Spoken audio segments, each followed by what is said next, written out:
পড়েছি কোরআন কারীমের রাসূলুল্লাহ সাল্লাল্লাহু আলাইহি সাল্লামের অগণিত হাদিস থেকে দুইটা হাদিসের দুই অংশ পড়েছি।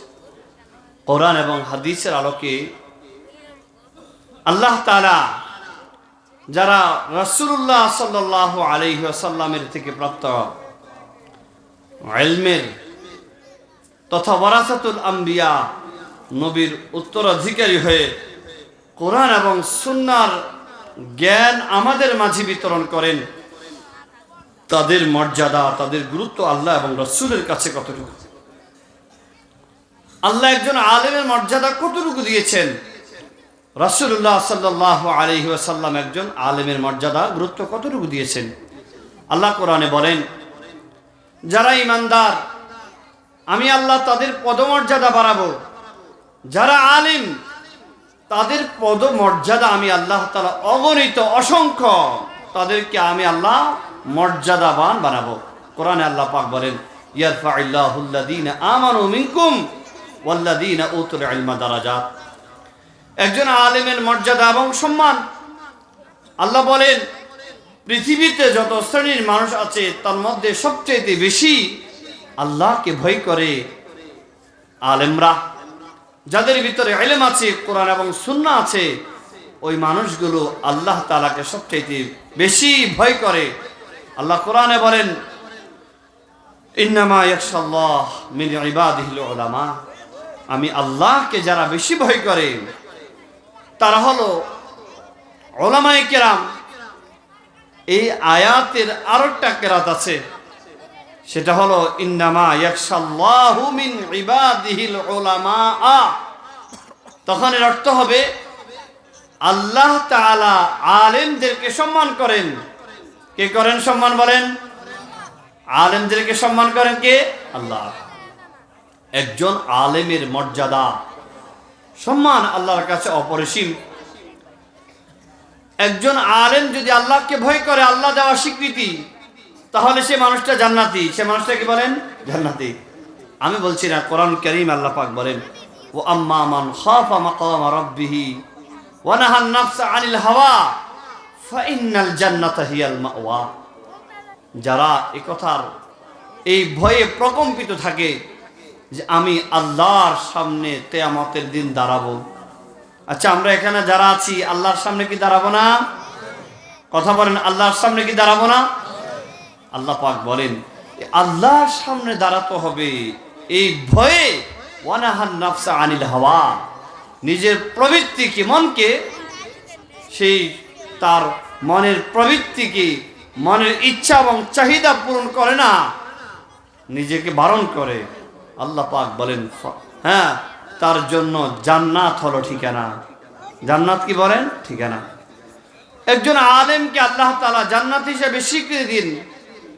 একজন জান্নাতি মানুষ, আমার এলাকার আলেম, আমার এলাকার হুজুর, আল্লাহ তাআলার ভাষ্য অনুযায়ী তিনি আল্লাহকে ভয় করেন।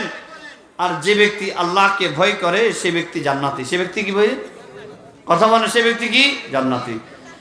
তাহলে জান্নাতি মানুষের সাথে আচার আচরণ, আল্লাহ যাকে জান্নাতি বলেন, আল্লাহ যাকে মাফ করে দেন, ওই মানুষের সাথে আচার আচরণ, ব্যবহার, ওই মানুষকে সম্মান করা, এক্ষেত্রে আমাদেরকে অত্যন্ত গুরুত্ব দেওয়া, সচেতন হওয়া, সতর্কতা থাকা জরুরি কিনা বলেন? আপনারা যারা এখানে আছেন সবাই নামাজ পড়ছেন না? কথা বলেন, নামাজ পড়েছেন? যারা নামাজ পড়ে, ইবাদত করে, এদেরকে আবেদ বলে। এদেরকে কি বলে? আবেদ। কি বলে বলেন? আবেদ। আর একজন আলিম আর আবিদের মাঝে ব্যবধান কি? রাসূলুল্লাহ সাল্লাল্লাহু আলাইহি সাল্লাম বলেন, ফদলুল আলিমি আলাল আবিদি কাফদলিল কমর ফি লাইলাতিল বদর আলা সাইরিল কাওয়াকিব। পূর্ণিমার রাতে আসমানের দিকে তাকাইলে দেখবেন বিশাল এক চাঁদ। আচ্ছা, এই চাঁদ যখন, পূর্ণিমার চাঁদ যখন আসমানে উদিত হয়, আসমানে কোনো তারকা দেখা যায়নি? কথা বলেন, দেখা যায়নি? যায় না। কেন দেখা যায় না? রাসূলুল্লাহ বলেন, যেমন পূর্ণিমার রজনীতে চাঁদের আলোতে যেমন তারার আলো হারিয়ে যায়, একজন আবেদ, নিছক আবেদ, নামাজ পড়ে, তাসবিহ পড়ে, পাঞ্জাবি পড়ে, ইবাদতে সময় কাটা, ওই মানুষটার সামনে ওই মানুষটার ইবাদত একজন আলেমের সামনে এভাবে হারিয়ে যায় যেমন পূর্ণিমার চাঁদের আলোতে তারকাগুলো হারিয়ে যায়, খোঁজ পাওয়া যায় না। একজন আলেমের মর্যাদা, শ্রেষ্ঠত্ব আল্লাহ তাআলা এবং তার রাসূলের কাছে হাজারো আমাদের মতো তাসবিহওয়ালা, নামাজওয়ালা, ইবাদতওয়ালার চাইতে আল্লাহর কাছে কি বলেন বেশি। আল্লাহর কাছে কি বলেন বেশি। রাসূলুল্লাহ সাল্লাল্লাহু আলাইহি ওয়াসাল্লাম বুখারী শরীফের হাদিসে বলেন, যখন এই মানুষটি এত মর্যাদা সম্পন্ন, তো এই মানুষটা আমাদের সমাজের নেতৃত্বে আসার দরকার কিনা? ভাই কথা বলেন না কেন? আজ আমরা আলেমদেরকে নেতৃত্বের আসন থেকে দূরে, আমরা আলেমদেরকে মসজিদের মুসল্লায় রাখি, অথচ মসজিদের ইমামত হলো ইসলামের শ্রেষ্ঠ নেতৃত্ব। যে এখানে সমস্ত মুসলমান যখন এক আল্লাহর ইবাদতের জন্য একজন মানুষকে নেতা বানিয়েছে, আল্লাহর ইবাদত সালাতের চাইতে গুরুত্বপূর্ণ আর কোন ইবাদত, কথা বলেন, ইবাদত নাই।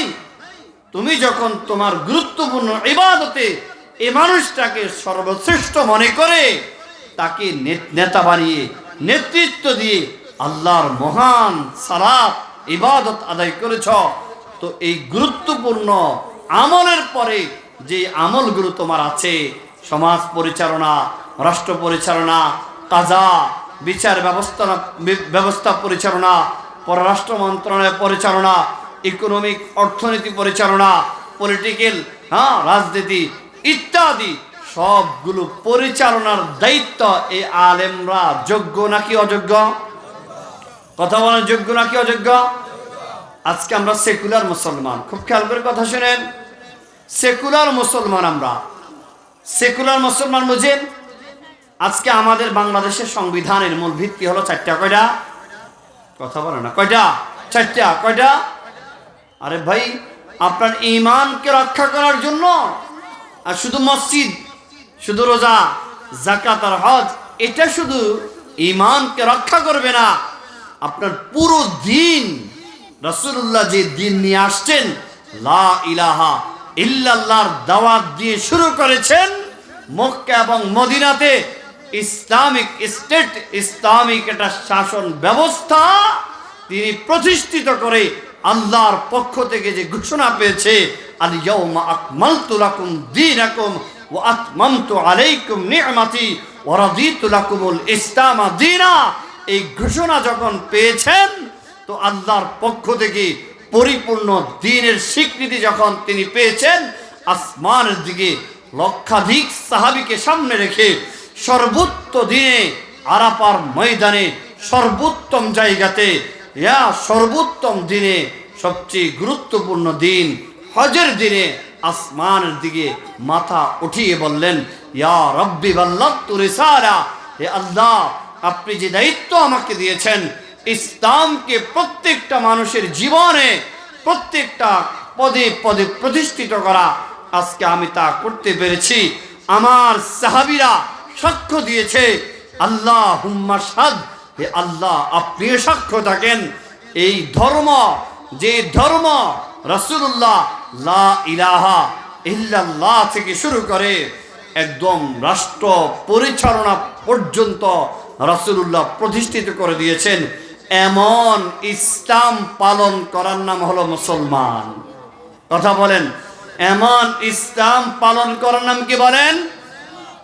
এমন ইসলাম পালন করার নাম কি বলেন? মুসলমান। আর এটাই আল্লাহ কোরআনে বলেছেন, উদখুলু ফিস সিলমি কাফা, তোমার পুরো জীবনকে ইসলামে ঢুকাও। এটাই আল্লাহ কোরআনে বলেছে, ওয়ালা তামুতুন্না ইল্লা ওয়া আনতুম মুসলিমুন, পরিপূর্ণ ঈমানদার না হয়ে কবরে আইসো না। এজন্য বলেছি, আজ আমাদের ইসলাম, আমি মুসলমান, আমার ইসলাম শুধু নামাজ মসজিদে, আমার ইসলাম ওই ভোটের বাক্সাতে গেলে আমার ইসলাম থাকে না। আমার ইসলাম এমপি নির্বাচন, রাষ্ট্রপ্রধান নির্বাচনে আমার ইসলাম থাকে না। বিচার ব্যবস্থাতে আমার ইসলাম থাকে না। অর্থনীতি ব্যাংকে আমার ইসলাম থাকে না। তো আমি এজন্য বলেছি, আজ আমরা শতকরা 95 জন 98 জন মুসলমান হলাম সেকুলার মুসলিম, আর সেকুলার মুসলিম হলো ওই সেকুলারের কথা, তাদের সেকুলারিজমের মানে সেকুলারিজমের মূল যে মেসেজটা সেটা হলো ফাসতুদ্দিন আনিদ দাওলা, রাষ্ট্রে ধর্মকে ব্যবহার করা যাবে না। কথা বলেন, রাষ্ট্রে কি করা যাবে না? ধর্মকে নেওয়া যাবে না। এজন্য দেখবেন আমাদের দেশে বিভিন্ন রাজনীতি দলের লোকেরা বলে হুজুররা ধর্ম ব্যবসায়ী। হুজুররা কি, আমার সাথে কথা বলেন না, চলে যাই। হুজুররা কি বলেন? ধর্ম ব্যবসায়ী বলে কিনা? কথা বলেন, বলে কিনা? কেন বলে? আপনি কি ভাবছেন কোত্থেকে বলে, কেন বলে? এরা সেকুলারে বিশ্বাসী। আর সেকুলারিজমের ভাবনা হলো, চিন্তা হলো রাষ্ট্রে কোনোদিন ধর্মকে আনা যাবে না। হ্যাঁ, রাষ্ট্রে ধর্ম আনা যাবে না, হিন্দু ধর্ম। কারণ হিন্দু ধর্মে রাষ্ট্র পরিচালনার কোনো কাঠামো নাই। অতীতে কোনো হিন্দু তাদের হিন্দু ধর্মের আদলে রাষ্ট্র পরিচালনা করতে পারে? কথা বলেন না, রাষ্ট্র পরিচালনা করতে পারে?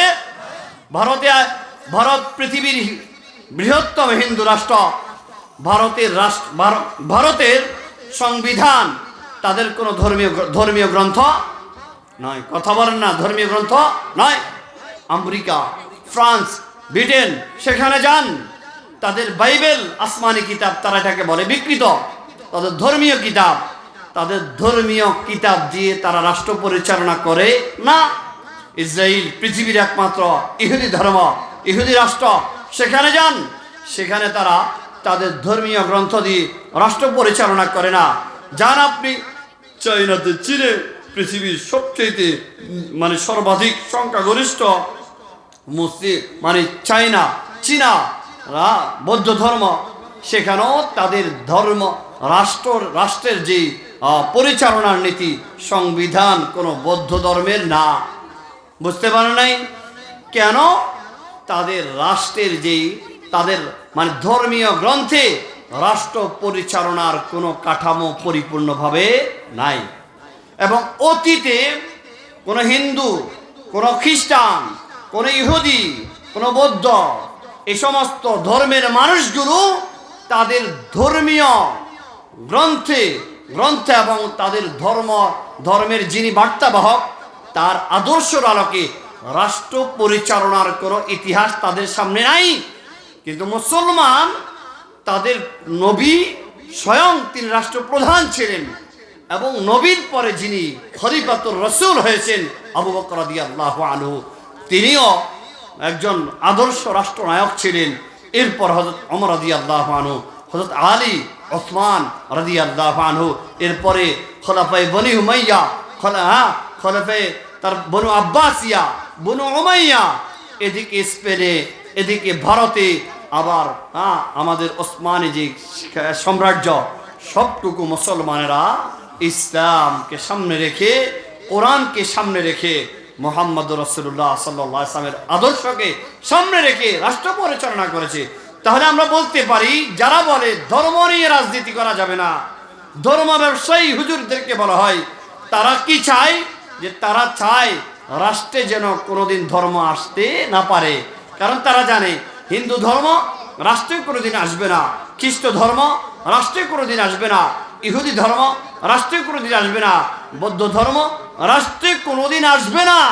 যদি রাষ্ট্রীয় ক্ষমতায় আসার এবিলিটি, যোগ্যতা কোনো ধর্মে এবং ধর্মীয় গ্রন্থের থাকে, সেটা হলো ইসলাম আর কোরআন। এই জন্য তারা আমাদেরকে বোকা বানানোর জন্য, কারণ একজন সহজ সরল মুসলমানকেও যদি বলা হয়, খবরদার মুসলমান, তোমাদের দেশে কোরআন সংবিধান আমরা মানব না, তোমাদের দেশের একজন রাজনীতিবিদের আদর্শ মুহাম্মদুর রাসূলুল্লাহ হবে, এটা আমরা মানব না, তাহলে কোনো মুসলমান এটা স্বীকার করবে না।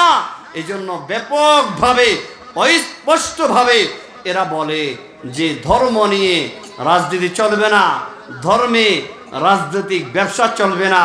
এদের মূল উদ্দেশ্য হলো, টার্গেট হলো কোনো হিন্দু ধর্ম না, খ্রিস্ট ধর্ম না, বৌদ্ধ ধর্ম না, এবং পৃথিবীতে যে ধর্মগুলো আছে কোনো ধর্ম না, তাদের একমাত্র লক্ষ্য হলো ইসলাম ধর্ম। কোন ধর্ম বলেন? কথা বলেন, কোন ধর্ম?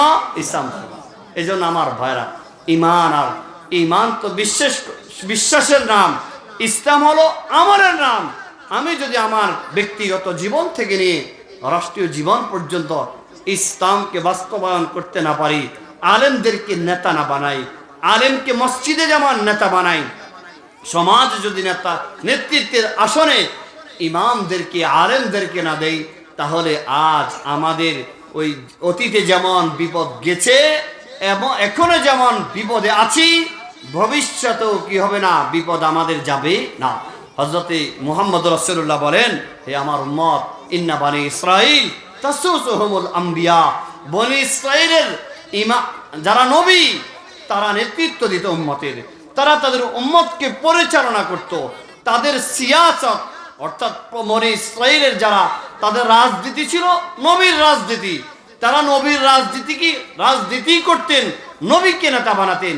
আজ আমাদের উম্মতে মুসলিমা, আজ আমরা মুসলমানেরা মদখুরকে আমাদের নেতা বানাই, জুরাইকে আমাদের নেতা বানাই, ও সুদখুরকে আমাদের নেতা বানাই। আমরা আলেমদের কদর মর্যাদা সম্মানকে ভুলে গেছি। আমার ভাইরা, আসুন একটু ঘুম থেকে ওঠেন, একটু সমাজ পরিবর্তন, দেশ পরিবর্তনের বিপ্লবের অংশগ্রহণ করুন। এদেশের বহু আলেমরা, বহু ইসলামী সংগঠন আছে যারা সবাইকে ডাকতেছে, আর আমরা বসে বসে বলি, হুজুর রে এত দল কেন, এত দল হলে আমি কোন দলে যাব? আরে ভাই, আপনি এক দলে যান না। এখান থেকে লক্ষ্মীপুরে যাওয়ার জন্য 4-5টা রাস্তা আছে। এখন যিনি লক্ষ্মীপুর যাবেন, তিনি যদি 4 রাস্তার মোড়ে যায় বলে আমি কোন দিকে যাব, রাস্তা 4টা, সুতরাং কোথাও যাব না, তাহলে তার লক্ষ্মীপুরে যাওয়া হবে না। ইমাম, এদেশের হক্কানি ওলামায়ে কেরামের বহুত ইসলামী দল আছে, আপনি এক দলে ঢুকে যান না, আল্লাহ পর্যন্ত, নবী পর্যন্ত ইনশাআল্লাহ আপনি পৌঁছে যাবেন। রাসূলুল্লাহ বলে, একজন আলেম যিনি হবেন, তিনি জান্নাতের পথ পেয়ে গেছে, জান্নাত তার জন্য সহজ হয়ে গেছে। রাসূলুল্লাহ বলে, মান সালাকা তরিকান ইয়ালতামিসু ফিহি ইলমা সাহালাল্লাহু লাহু তরিকান ইলাল জান্নাহ। যে ব্যক্তি ইলম শিখতে গেল, কোরআন এবং সুন্নাহর ইলম শিখতে গেল, আল্লাহ রাসূল বলে আল্লাহ তাআলা তার জন্য জান্নাতে যাওয়ার পথকে সহজ করে দিয়েছেন। সুবহানাল্লাহ। তো বলেন, আলেমরা জান্নাতি, মানুষটা জাহান্নামী মানুষ? আরে ভাই কথা বলে শেষ দিয়ে ফেলবো। আলেমরা জান্নাতি, মানুষটা জাহান্নামী মানুষ। আলেমদের রাস্তা জান্নাতের না জাহান্নামের? এই জন্য আলেমদেরকে অনুসরণ করবো তো ইনশাআল্লাহ। রাসূলুল্লাহ সাল্লাল্লাহু আলাইহি ওয়াসাল্লাম বলেন, আলেমরা হলো আমার দলের লোক। কার দলের লোক? কথা বলেন না, কার দলের লোক? আমার দল। রাসূলুল্লাহ সাল্লাল্লাহু আলাইহি ওয়াসাল্লাম হাদিসে বলেন, ইন্না লিল্লাহি আহলিনা ফিল আরদ, জমিনে আমার পরিবার, এই কথা বলেন না, এই কথা বলেন, জমিনে আমার পরিবারের লোক আছে। আল্লাহ বলেন কি, জমিনে আমার পরিবারের কাছে লোক আছে। সাহাবীরা প্রশ্ন করলেন, মান হুম ইয়া রাসূলুল্লাহ, আপনার পরিবারের লোক কারা? আল্লাহর কোনো পরিবার আছে নি? আরে কথা বলেন না, আল্লাহর কোনো পরিবার আছে? কুল হুয়াল্লাহু আহাদ আল্লাহুস সামাদ লাম ইয়ালিদ ওয়া লাম ইউলাদ ওয়া লাম ইয়াকুল লাহু কুফুয়ান আহাদ। আল্লাহর কেউ নাই, কারণ আল্লাহ শক্তিশালী, আল্লাহর মতো শক্তিশালী আর কেউ নাই। যার এত শক্তি, তার আবার শক্তির প্রয়োজন না। বাবার ছেলে দরকার, বাবা বৃদ্ধ হলে শক্তি লাগবে, আবার ছেলের বাবা দরকার, ছেলে যখন ছোট্ট থাকে একে লালন পালন করাবে। আল্লাহ সবচেয়ে বড় কুদরতওয়ালা, শক্তিওয়ালা। এই জন্য আল্লাহর না সন্তানের প্রয়োজন, না আব্বার প্রয়োজন, কিছু নেই। সাহাবায়ে কেরাম প্রশ্ন করলেন, কারা আপনার পরিবারের লোক? তো আল্লাহ হাবিব বলেন, আহলুল কোরআন হুম আহলুল্লাহ ওয়া খাসা, যারা আল্লাহ সুবহানাহু ওয়া তাআলার কোরআনকে ধারণ করে, কোরআনকে পড়ে, কোরআনকে পড়ায়, কোরআনকে বোঝে, কোরআনকে বোঝায়, কোরআনের দাওয়াত দেয়, মানুষকে কোরআনের দিকে ডাকে, ওয়া ইয়ামালু বিল কোরআন, কোরআন কারীমের বিধান মতো নিজের জীবনকে পরিচালনা করে। আল্লাহ তাআলা বলেন, ওরা হলো আমার পরিবারের লোক, ওরা হলো আমার বিশেষ বান্দা।